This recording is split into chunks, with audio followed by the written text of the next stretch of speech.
So let's talk about number 62. Number 62 asks you to graph two equations, x equals 5 and y equals negative 2. Now, a lot of people get confused by this because those equations don't have like points or slopes or y-intercepts in them that you can easily see. So what I want you to remember is this. If I were graphing x equals 5, that means basically every point on that line has an x value of 5. So the point 5, 0 would be on the line, and the point 5, 1, and the point 5, 2.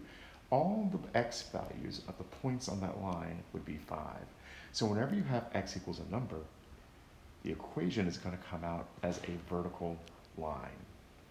Now, with y equals a number, the y values are always going to be the same. So the point 0, negative 2, 1, negative 2, negative 1, negative 2, and so forth and so on.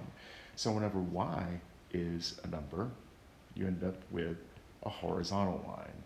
So x is a number, is vertical. Y equals a number,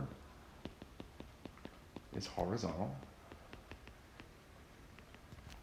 And a horizontal line has a slope of 0, and a vertical line has an undefined slope. Because slope is rise over run, the vertical line doesn't have any run, so you'd be dividing by 0, which makes it undefined. You could also say infinite slope for undefined slope. I don't like using no slope because it's easily confused with 0 slope. So, from thinking forward, vertical line is x equals a number, vex. Horizontal line is y equals a number, hoy. Or I just changed it to hey, because it's easy to remember. Vex and hey. Vertical x, horizontal y.